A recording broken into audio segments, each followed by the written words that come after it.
All right, everyone, I think we're going to go ahead and get started. We want to make sure we have time for this great webinar today. I wanted to just welcome everyone to Case Studies on Innovative Financing for Community Development, hosted by the Illinois Green Alliance in partnership with the ComEd Energy Efficiency Program. My name is Katie Kaluzny, and I'm the Associate Director at the Illinois Green Alliance. Before we get started, I wanted to just let you know that we'll be recording today's webinar, and we'll be sharing the recording in the follow-up email to this session. You can also submit this session as self-reporting for your continuing education towards your LEED credential. And we'll send follow-up instructions for that as well. You've all been muted, but please type any questions that you have into the Q&A section of the Zoom webinar. At the end of the discussion, we'll have time for audience Q&A, and we'll answer any questions that come up along the way. Next slide.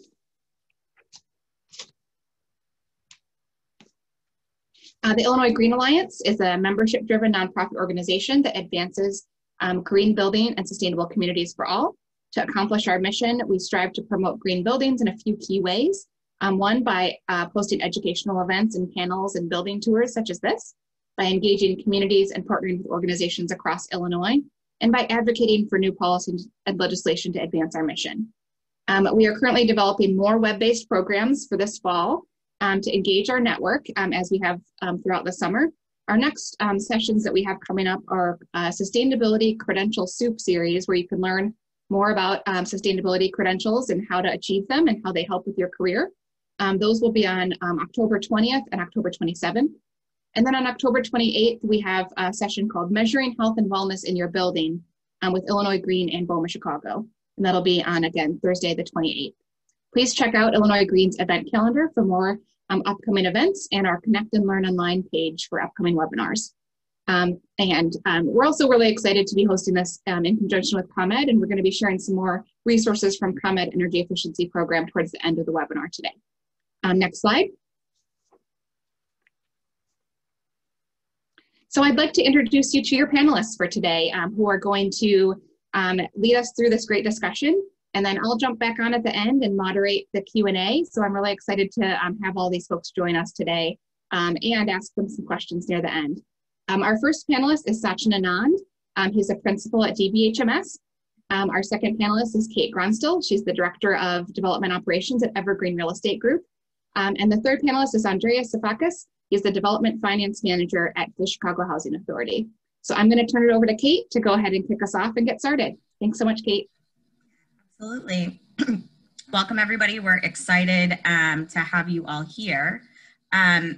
Today, we're going to be talking about the co-located library facilities that were developed at both Independence, which is in the Irving Park neighborhood in Chicago, and Northtown, which is in the Westridge neighborhood of Chicago.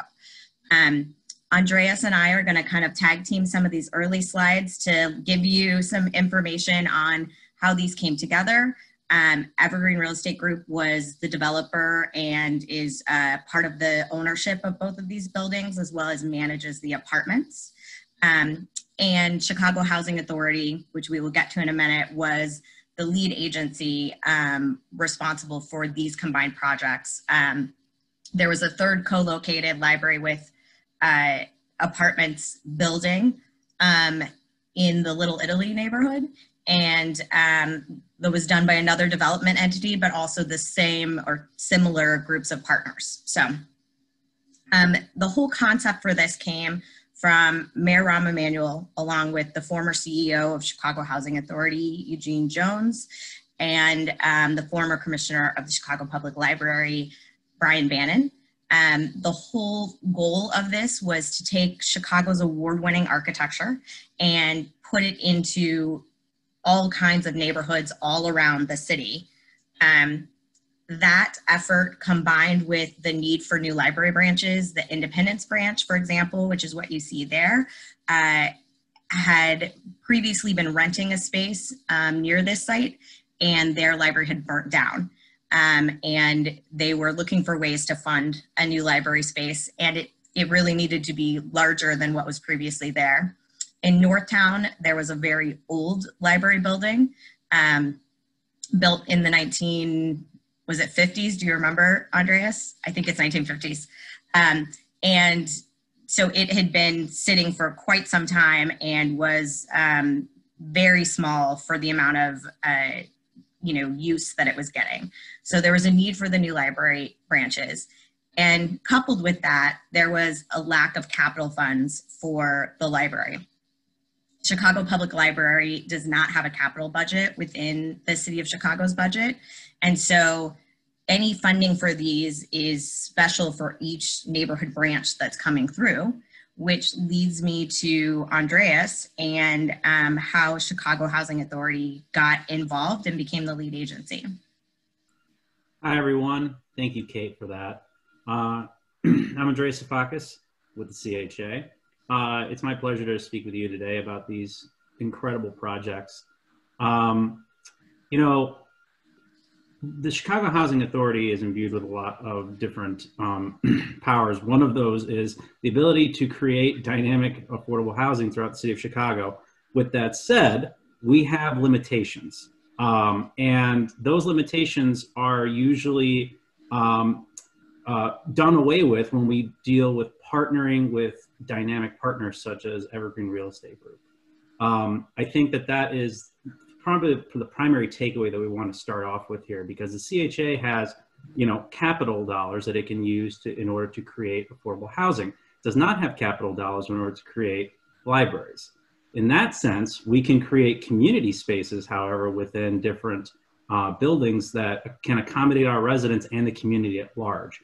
And that's pretty much the role that the CHA had. We have a desire to continue to expand and provide world-class housing for our residents across the city of Chicago in neighborhoods that we typically have had trouble to either provide or to increase housing for our residents. So this was a great opportunity not only to provide new housing for our residents, but also to create something new and absolutely extraordinary that was not seen before. That's pretty much our role. I got to be the lender plus, we use the plus, because of all the interesting hurdles that we had to endure in order to make these dynamic projects happen. Yes. And this was, to Andreas's point, this was very much a collaborative effort between a lot of agencies, but very specifically between Evergreen as the developer and Chicago Housing Authority as Andreas is saying, a lender plus. So really a kind of dynamic, collaborative partnership to make this happen. So with that, before we talk a little bit about the financing, we wanted to talk to you about some of the things that we think these projects were able to do and continued as a thread through the development and the construction of these projects. As the library space was very important, but the key piece of this for us and the key takeaway is, we want to be creating spaces, as does Chicago Housing Authority, where residents feel a sense of dignity in where they're living, a sense of pride, that they can point to the building that they are living in and be excited to show their friends, show their family, wherever they work, to say, hey, I live in this building, right? And be proud of it. And so you see on the image there, and that's why I put it here, at the Independence Library that was designed by John Ronan Architects, there's, the library owl, which is the library's logo, on the one side, but then you'll see all the colored balconies. And the intent with that from John Ronan was for everyone within this building to be able to, from the exterior of the building, be able to point to it and say, that's my unit, and be excited about that. And also allowing each resident in this building to have their own private outdoor space to really give them, something that you don't often see in affordable housing, which is an outdoor amenity space that is for each individual apartment. The second piece of that is to create a sense of community, which is something Evergreen strives to do everywhere that they develop buildings. But this particularly, both of these buildings were senior buildings. And we want to focus on how our residents are able to interact in their local community, that they're not just living there and going to work and coming home. And for seniors who don't have necessarily a job to be going to to really reduce that isolation and have a space that is very convenient, very easy for them to get to, where they can be actively participating in their neighborhood. In addition to the fact that this is because of the library space and how much children use the library space, it really becomes this intergenerational co-location. And in talking with the two libraries that staff that are at these two buildings, they've indicated there's a significant number of library patrons that continue to utilize the library space on a regular basis. So they see 10 to 15 people at a minimum on a weekly basis, which means we know that they're getting out, interacting with people and not just staying in their apartment, which is a major concern for seniors. Andreas, do you want to add anything? Absolutely. Thank you, Kate. Building on that intergenerational aspect, wherever you see our seniors across the city of Chicago, you do know that they are very interested not only in their community, but the people around them. This type of development is super unique in that aspect. I just want to touch on one other project that we have that is in the Rogers Park community that co-locates. It's a senior project. It has family as well and a Target. And if you know any seniors in your life, you know that they like to sit outside, they like to see what's going on, they like to see who's coming.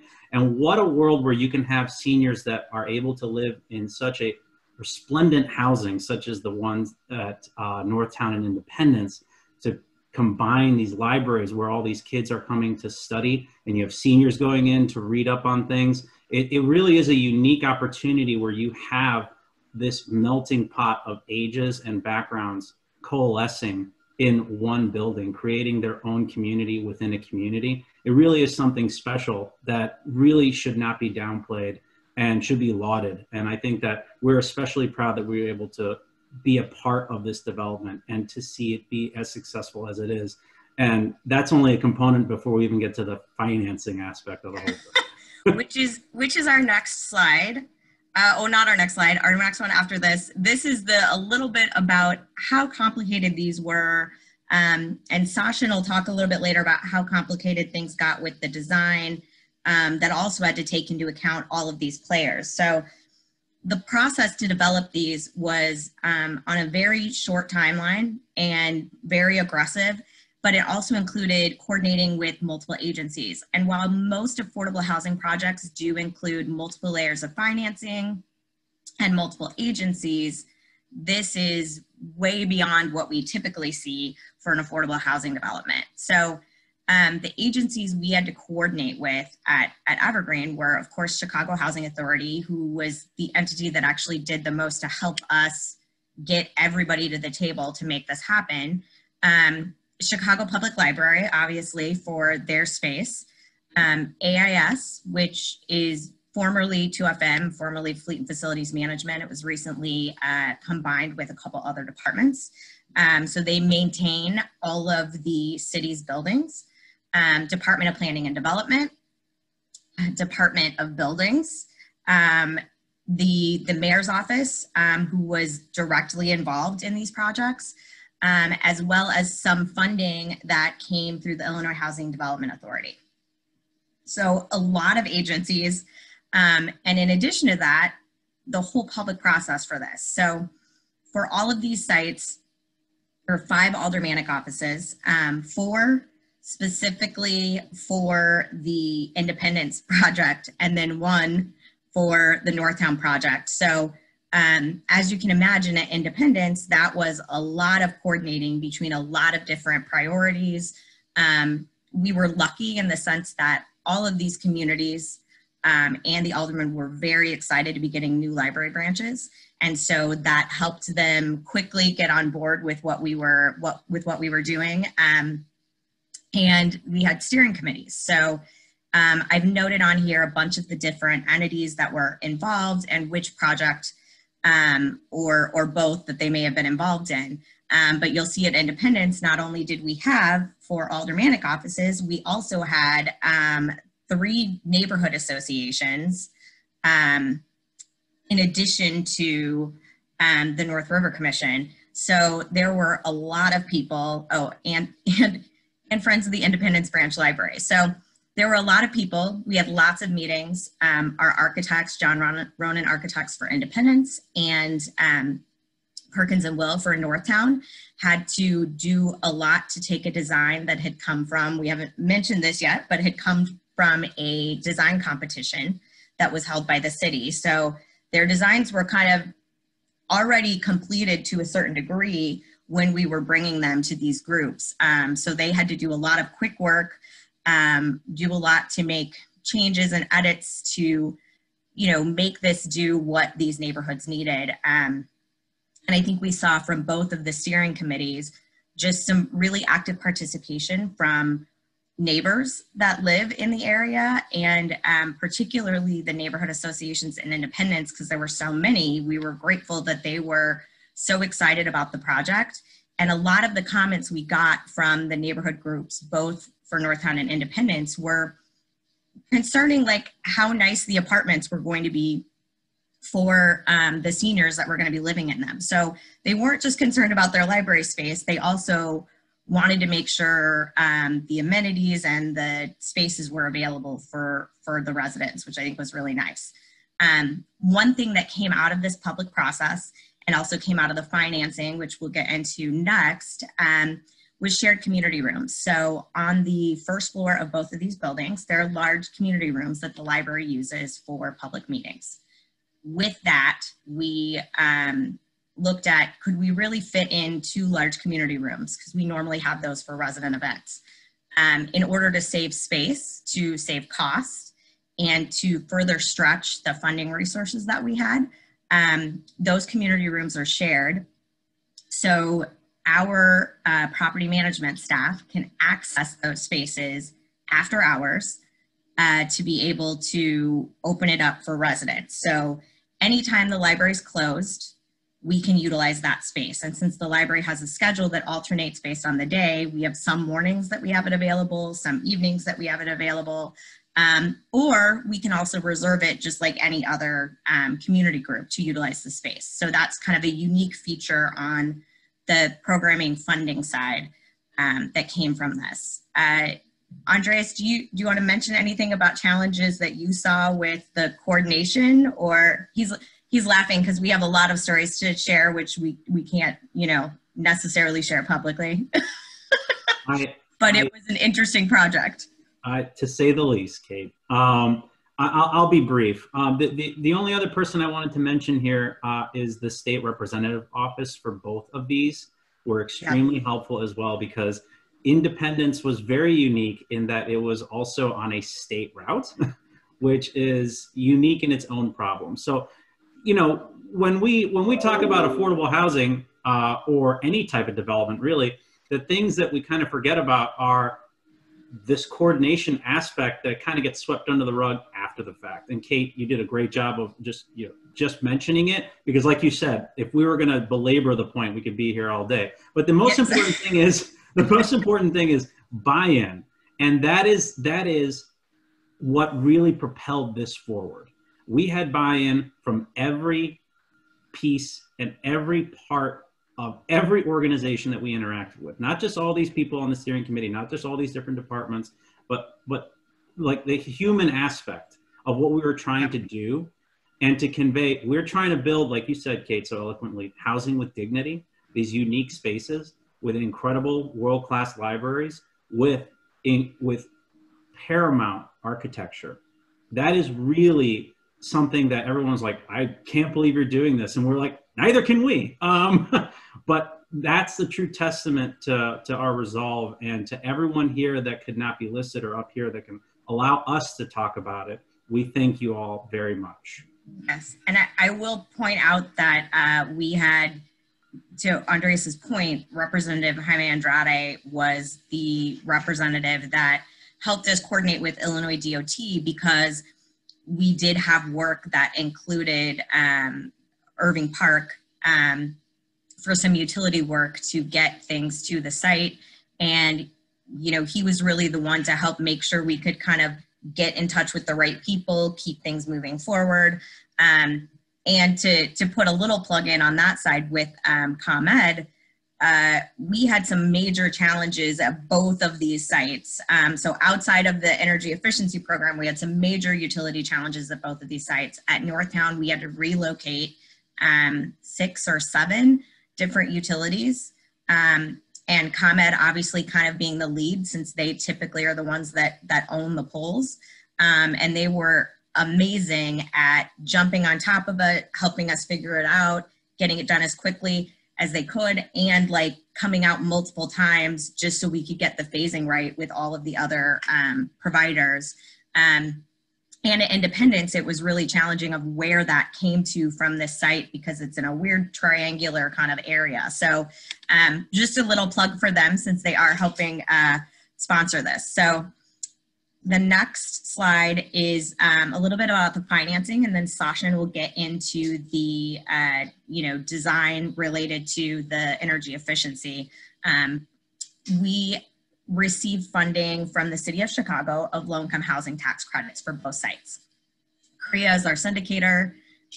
Fifth Third Bank, TCF, and CIBC were the 3 banks that purchased those tax credits to bring private equity into the project. You'll notice on these, I'll go through each one, but you'll notice on these we've identified which funding sources were used to pay for the library versus the residential. The very unique thing with this is, obviously, since the city did not have capital dollars to put in, they had federal tax credits and state tax credits to put in. We had to create a financing structure that allowed us to still build the library without directly having city funding to build the library. And as well as Andreas mentioned, Chicago Housing Authority's dollars can't be used on the library either, because their capital funds are intended to build housing. So the unique way that we handled this was using a couple of sources that could be used either for housing or the library. And those are both the low-income housing tax credit equity, as well as the donation tax credit equity. Those tax credits are generated by basis, or the amount of money that you are spending towards affordable housing. So the library, with the exception of Independence, doesn't generate any tax credits. There is a small provision within the tax code for low-income housing tax credits that allows, in certain qualified census tracts, for you to generate some equity on a community service facility. And Independence happened to fall into one of those qualified census tracts. So we were able to generate some tax credit for the community service facility of the library. So the whole, reason I'm bringing this up is because it creates a very unique situation. So the limited partnership that includes the investor that is putting in the private equity into this deal has to own the library space in order for the tax credit equity to be used on that space. So that created a whole host of challenges in creating a lease, in making sure that the city wasn't going to be paying rent, but then also being able to certify to HUD that, none of HUD's dollars that were coming in were going to end up subsidizing the operations of the library. So we have a very unique lease at this space where the library is not paying, they're paying $1 of rent, but they are responsible within that lease for all their ongoing operations, maintenance, utilities. If something goes bad with the roof, they pay for a percentage of it based on how much space they have in the building. So that's what's really unique about this financing. And you'll see the donation tax credit, which is Illinois Affordable Housing Tax Credit. We used all of that equity on the library because we were able to. And CHA's funds, which were substantial for this project, but again, all used on the apartments. ComEd's energy efficiency program. So we've used both the affordable housing program as well as the commercial incentive. And those funds also, because they're generated just like the low-income housing tax credit based on what you did and what was qualified, you can then use the money, how you need to for the building. And so that was able to be used on both. And then some typical funds that we see with affordable housing, which is a first mortgage, which is fairly small on these because there are only 44 apartments. deferred developer fees. So that is basically Evergreen saying the fee that we earn to do all of this work, we're not getting it all paid up front. We're going to slowly pay it from cash flow from the development, as well as home funds from IDA. We did apply for home funds for both sites, and the decision was made to do them just on one of the projects and have the city put more tax credits on the other project to just reduce the amount of oversight that had to be done on IDA's part for the small amount of participation that they had. Rather than them monitoring 2 projects, this way they only monitor 1. Before we move to Sachin, I'll let Andreas share if he wants to share anything unique about financing, but that's a little, there's a lot of detail here and not sure how interesting it is to everyone. There is a lot, and I actually would like to applaud you, Kate. You know, this is Director of Development, truer words that have ever been spoken there, because you just gave quite the rundown of how someone can actually get a project like this done. And that is really the only part that I'll extract besides all the different layers of funding here. For those of you that are unfamiliar with affordable housing, this is how you get it done. It's not easy. It is, yes. And saying it's not easy is the understatement of the century. But it bears repeating that Kate had to walk us through all these different mechanisms that are created in order to just create incentives where you can extract some dollars and some desire to create affordable housing. That's what we're up against. And I don't want to get on my soapbox for too long, but I just want to applaud people that are willing to plug in these gaps that occur in affordable housing. And that's really the story here. So when you think about you're going to go buy a house, you've been saving for a long time, you're going to pull maybe from your 401k, maybe cash out some stock, maybe mommy and daddy left you something nice or whatever. Either way, you're going to walk in with cash. You're not going to walk in with T-bills and like a Babe Ruth signed baseball card. That's what we're doing when we're trying to do affordable housing. And things like the ComEd efficiency programs for affordable housing or commercial, they help to plug in those gaps. Because when we do these pro formas and we run the numbers, and we all say run the numbers a million times, it's going to tell you the same thing every time. You don't have enough money. So where are you going to get the money? It's these different soft funds. It's these different programs that exist that allow us to bridge the gap so we can actually create something and not have to value engineer everything out of a project just to make something special, unique, and truly wonderful for people that do deserve to live in these places. And that's all I will say. And thank you, Kate. Yeah, to Andreas's point, the low-income housing tax credit is designed only to fund at the maximum about 70% of a project. And then you need to come up with the extra 30%.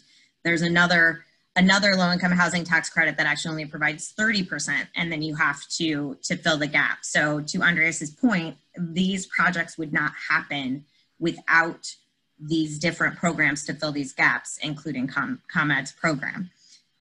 So we'll move on to Sachin. Thank you, Kate. Let me know when you want me to switch slides. Yeah, I will. Yes, thank you.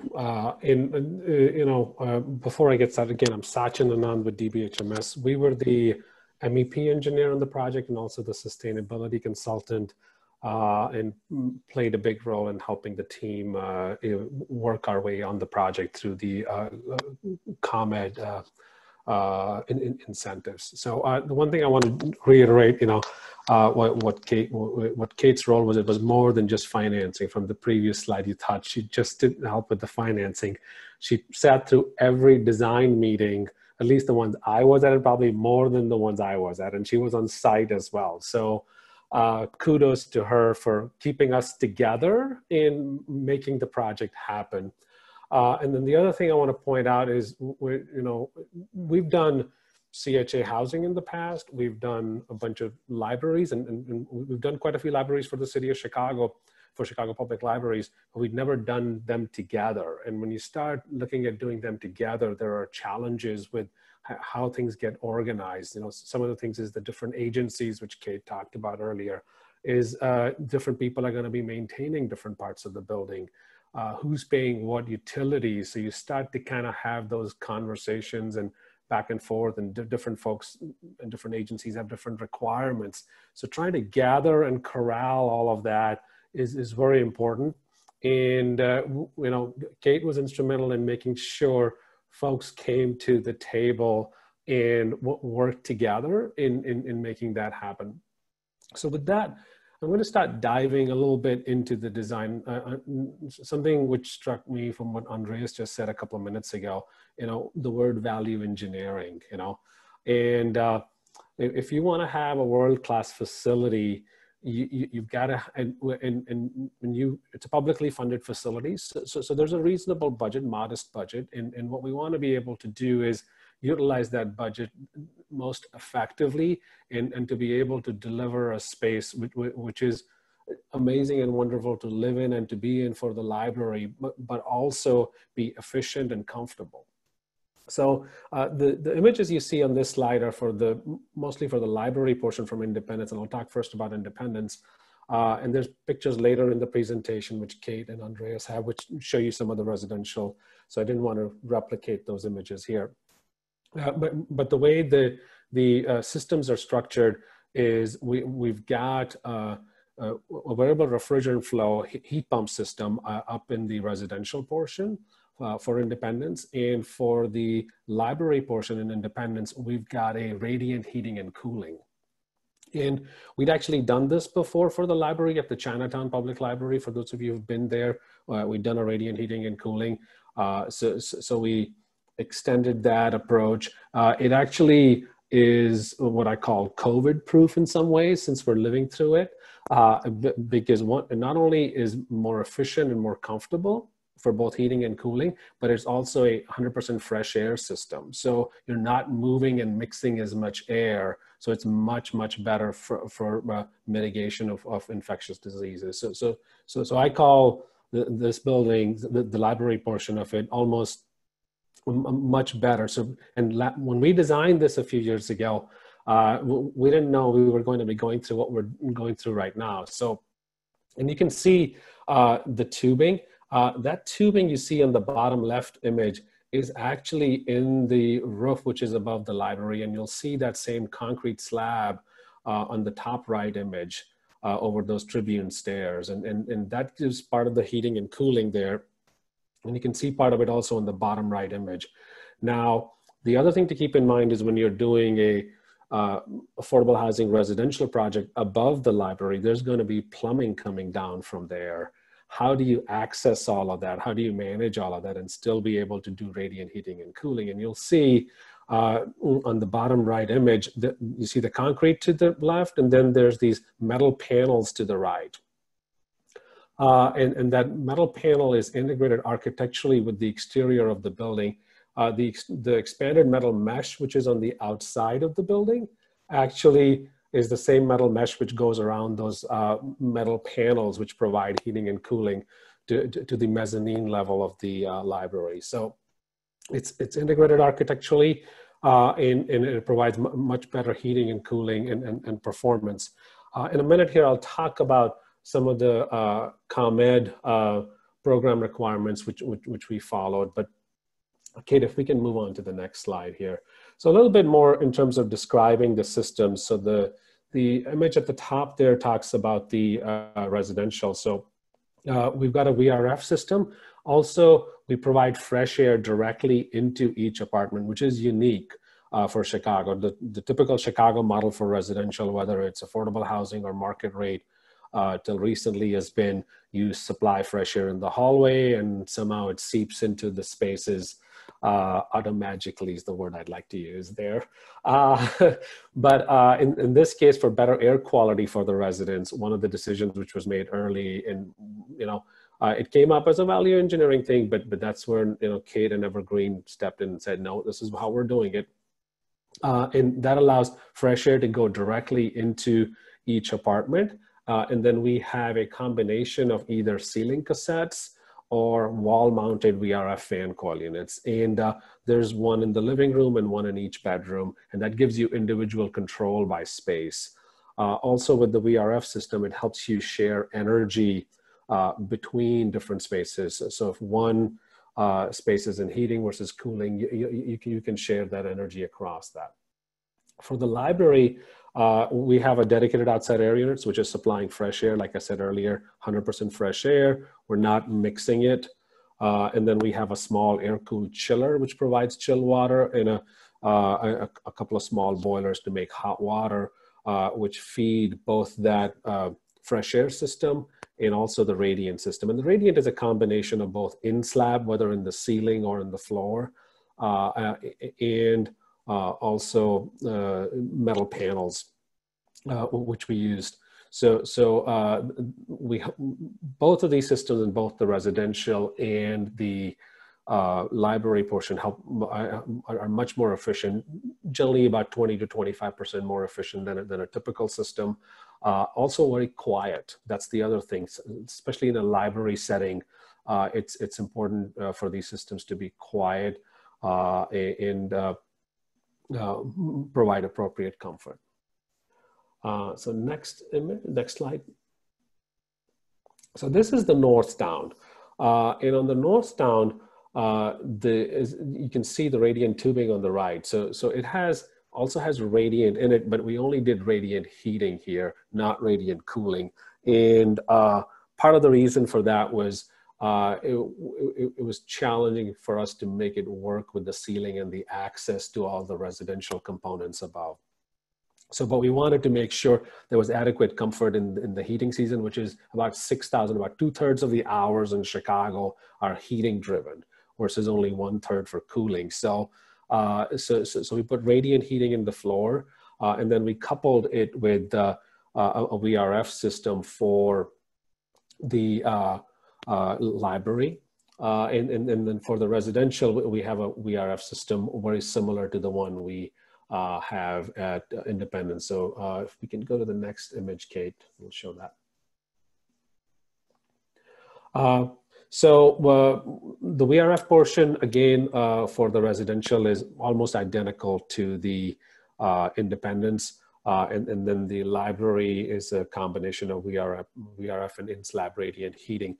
The one unique thing which we were able to do on the Northtown project, because we had this space between the residential and the library, there was an area for us to have a mechanical space. We were able to put the VRF condensing units indoors, these air-cooled condensing units. And what that allowed us to do is to keep the VRF condensing units protected in the winter environment, and also be able to inject a little bit of gas heat into the space so we could improve the coefficient of performance or the efficiency of the VRF system in the winter time. So we utilized that opportunity of having that space available to us to putting those units indoors. So how did these systems perform? And I think if we go to the next slide, you'll start to see the EOI. So I plotted the composite for each building. The one to the left is a Northtown, one to the right is Independence. And you can see the red is the baseline, it's the ASHRAE baseline, very close to what I would say the code baseline as well. And the blue is our, the EOI is what we've predicted. So both buildings have a very similar predicted EOI, close to about 50, which is pretty reasonable for a building of this type, especially when you have a mixed use scenario. So we can go to the next slide. These are some of the requirements from the ComEd energy efficiency program. And as you can see, there's a lot of emphasis on the building envelope, and the devil lies in the details. We spent so much time, working with the architects, working with the construction team, and there were questions even during the construction process about, can we change this? And a lot of it depends on, where are the thermal breaks? A lot of times on construction documents, we'll see continuous insulation, but when they go out to start installing it, they have to put support members. So it was that kind of detailing which we had to get into to get everybody on the same page and make sure that we didn't have thermal bridges, the systems were getting installed the way they should be. I've already talked about some of the HVAC systems. Radiant heating and cooling is much more efficient than all air heating or cooling because you use water to deliver heating and cooling compared to air, and water is much denser than air. So you can actually carry the same amount of heat with water in a 3/4 inch pipe as you would in a 12 by 12 duct. So it just makes it much more efficient and effective. Of course, we had all LED lighting, so that helped drive our lighting power densities down. And then finally, we had low flow fixtures. I know it says 2.5 gallons per minute for the shower. The shower heads were actually closer to 1.5. These are the requirements from the ComEd, the minimum requirements for the ComEd program. So in some cases, we actually exceeded the requirements from the ComEd program. And it was a combination of folks from our side, from Evergreen, the construction teams on the two projects, the architect, the structural engineer, trying to work all of this together, finding synergies and trying to optimize the design and making sure we weren't, not meeting any of the requirements, because that was critical to keep that incentive funding in place. But also we really didn't end up with a lot of value engineering items once the bids came in. So that was good to see and see that the project was successful that way.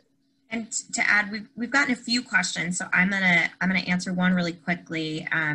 Chauncey asked us who were the general contractors. So for the Northtown Library, Powers and Sons was the general contractor, and for Independence, the general contractor was Leopardo Companies.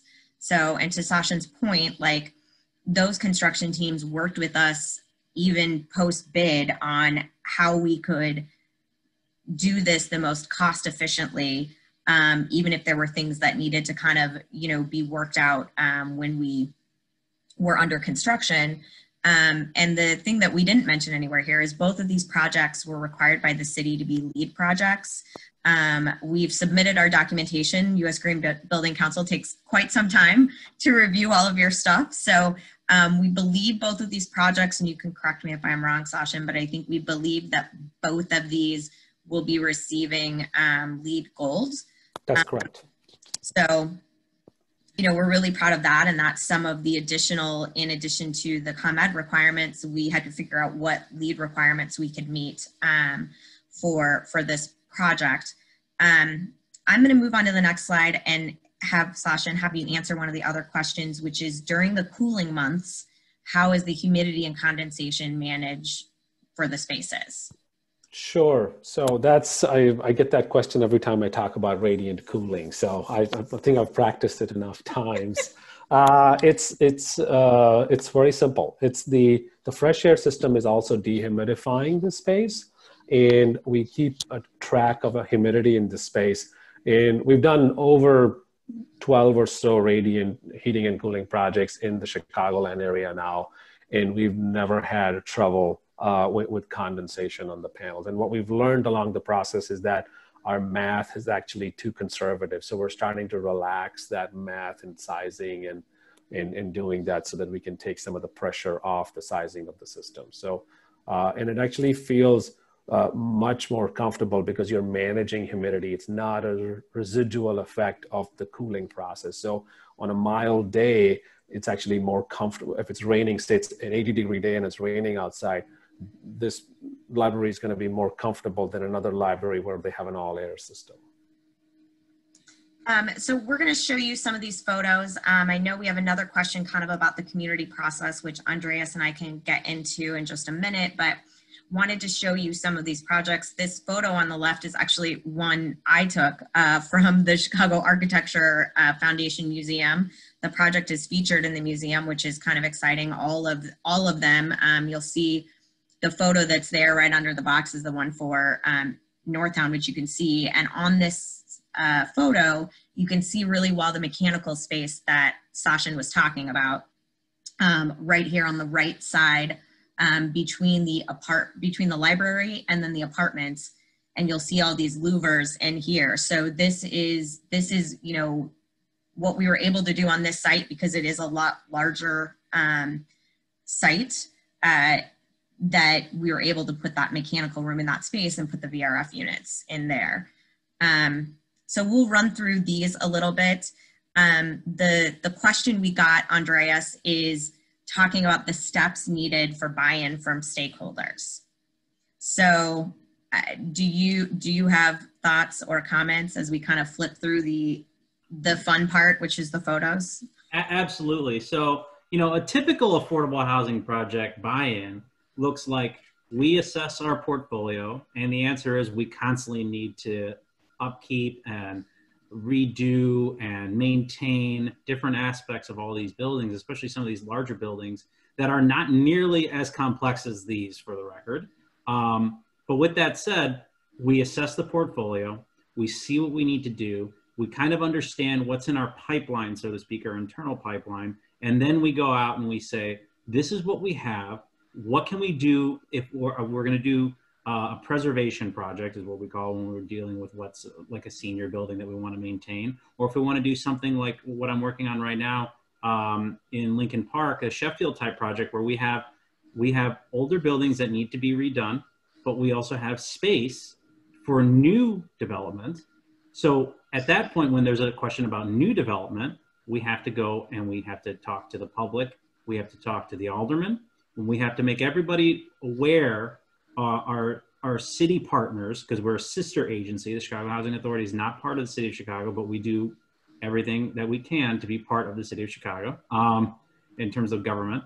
And that buy-in is then like, I have this project, I have this timeline, this is my needs assessment, this is what I want to get out, this is the number of units I need, this is what I'm trying to do in the meantime, and what can I do to not only improve like your community, or what are your goals? Let's say if I'm talking to an alderman, or if I'm talking to the Department of Buildings or Department of Housing now, because we all have to like kind of understand like where we're trying to target different community areas as well. That's part of the buy-in. But then it's when you actually have kicked the tires and light the fires, and you got different groups that you know, want to become involved or don't really understand the project. I'll never forget when we were doing this. We held our public comment period in the library, and a gentleman said, this is the first time I'm hearing about these projects. You know, you guys never talk about this. And I said, well, you're more than welcome to come to all of our public meetings that are held every other month at the CHA, and they're also live streamed. And he said, oh. And the reality is we're totally transparent. We have to be, because we need people to believe and trust in us to create a good product, and also to provide these resources for our residents. It's you the people that matter. That's it. So I will say that I stopped on this slide before I went over to the Independence Building, because part of this community process at both of these was not only talking to the aldermanic offices, but then to these steering committees, and a very much iterative process of presenting a design, finding out from them what they wanted, what they didn't want, what, you know, what their concerns were about the building, and helping them to understand the constraints that we had, either from financing or whatever else. One of the things that's unique about both of these projects, which happens on some of our projects, but not all of them, was a public art component at both these sites. And I feel like Northtown is the best one to highlight both, not only that public art piece, but also the public process. So what we did here was get, the alderman really was focused on, she wanted a big mural. Her initial thing was that she wanted to have a mosaic. Once we started working through it and getting proposals, we got proposals, we worked with Department of Cultural Affairs and Special Events. Based on the money that we had budgeted, which was fairly significant, but in the grand scheme of this project, not that much. I think it was around $50,000. You know, it became obvious that to kind of get what we wanted, we needed to be looking at other mediums. So we did have a couple of community meetings, and we had a process where we had some local artists help select the initial artists. And this is what came out of that, is this mural, which you don't see it here because it's not installed yet, but a bench got installed after that right along the bottom. But this has got everything about this community, and we invited community members to bring their memories of the library and what was important to them about the community, and really create this large feature representing the whole neighborhood in this space. And I think that was a unique aspect to the public process. At Independence, the Friends of the Independence Library, a few pieces of art that they had donated were saved from the fire.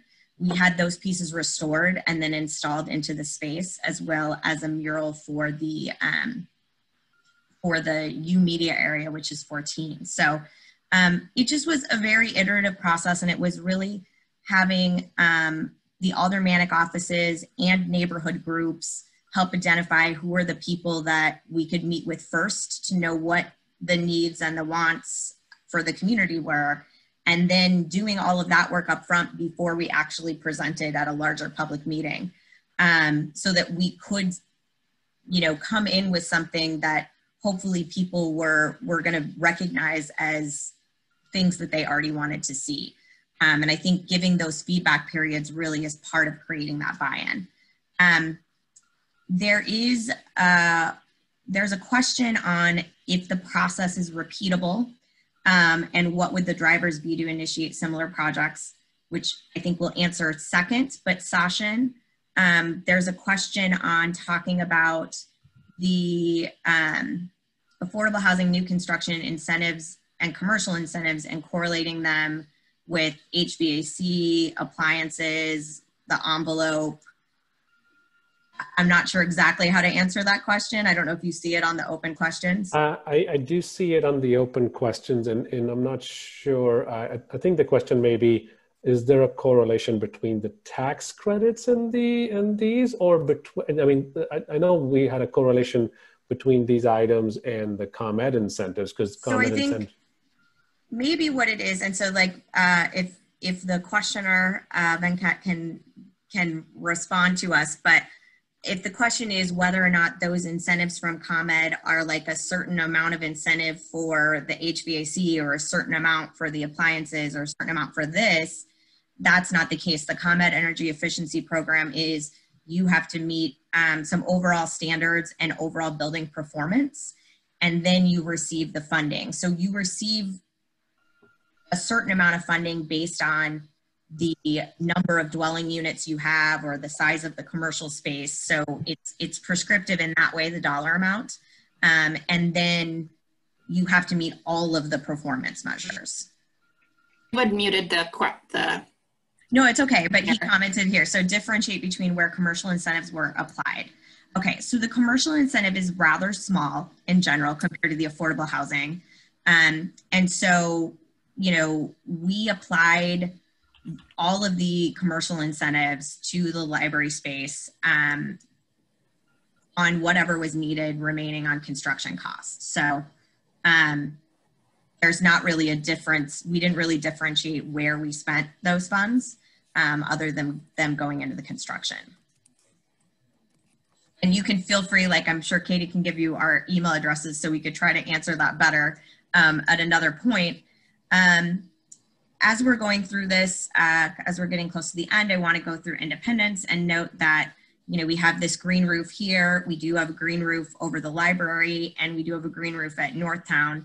And both of these buildings have an outdoor space for the residents. This is some interior of the library. This is interior of the apartments, which you saw at the other site also. But here you'll notice that people's balconies match their door color and a little entry mat with big numbers. And the intent is for people who are seniors to be able to find their apartment as they walk down the hallway, which is kind of a unique feature. So they know what color they're looking for instead of walking down just a completely white hallway and try to find their unit. And we'll talk about the process being repeatable, but I wanted to throw up for you guys some of the places where these projects have been recognized. Michael Kimmelman, who's the New York Times architecture critic, actually made 2 visits to Chicago to tour these and wrote an amazing piece on them.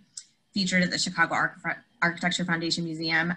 Both sites just won they won 2 of the 4 AIA American Library Award building awards. So half of them of those awards this year were these 2 projects. And then just some awards that Northtown has received and some awards that Independence has received, including the Driehaus Award at the Chicago Neighborhood and Development Awards. And there's more, just a little plug. There's 2 more awards coming for Independence later this month that we can't announce yet, but they're coming. So I'm going to leave you on this slide about ComEd's program while we try to talk about if this process is repeatable. In some ways, yes. In some ways, no. And I think the big driver there is funding and where those funding mechanisms come from to help fill the gap. There are certain initiatives being worked on in Springfield right now to create a state low-income housing tax credit that would allow us to have an additional tax credit to pair with the federal tax credit to see more affordable housing projects developed. It's challenging, right? And I do think for this project, you have to have either an agency that is pushing this all the way through or a developer that has done the groundwork and made the connections that they need to make in order to see it through. But you do have to, going back to that community process, you do have to get the community and the stakeholder buy-in. You have to get all the parties to be excited about it, to want to see it move forward and to see the vision. And, you know, we were lucky in the fact that the mayor's office really was pushing this and saying, we want this to get done and it will get done. And had we not had that, you know, I don't know that I would say that they wouldn't have gotten finished, but it wouldn't have been as quick. And it probably would have taken a lot more effort. It took a tremendous amount of effort as it was, but it would have been even more of an uphill climb. So, you know, we see the same kind of innovative things still happening. Chicago Housing Authority, to Andreas's point, has the Rogers Park development with a Target. Also the Altveld Gardens, where there's another library and a daycare facility, right? Both being built with Chicago Housing Authority apartments in that same development. Evergreen is working on a project also with Chicago Housing Authority in Ravenswood that is a combined independent living facility and supportive living facility for seniors, which is the one of only 2 projects like it in the nation that are both currently under construction. So there's not currently one open. So there's a lot that's going on, but it does take someone really being behind it and really driving it, and generally a public agency needs to be either extremely supportive and want to see it happen or be the person driving it. Andreas, do you have anything to add to that? Very quickly, all I'll say is that these projects were like catching lightning in a bottle. And while that may imply that it is something that can only be done once on an off chance, it just means that it's something that was truly spectacular and incredible. It does not mean that it's not capable of being done again, because we do incredible work at the CHA, and we do it in part not just because of our own volition, but because we have incredible partners. And where there is a desire and a need, we will be there. And that's why I know that we can do something like this again. All right, Katie. I think we've got us to time. You guys really killed it through the questions. So thank you for taking those as you went along in the discussion. I think that's really helpful, and for people to get their questions in. And that was my question. My last question too is you know, what's repeatable and where are you taking it next? So thank you for answering that. I know that's probably on everyone's mind, and love the lightning in a bottle comment. So thank you for adding that in. I think that we're just 1 minute over time. So I'm going to just thank you all again for presenting. Thank you again to the ComEd Energy Efficiency Program for creating these great incentives. We'll send you the links to those programs in the follow-up email as well. Thank you, Kate. Thank you, Sachin. Thank you, Andreas, for presenting today. It was wonderful to hear about these projects, and we appreciate it. And and all the work that you're doing in this space. So thank you, and thanks everyone for joining. Have a great day. Thanks, everybody. Thank you. Take care. Thanks, everyone.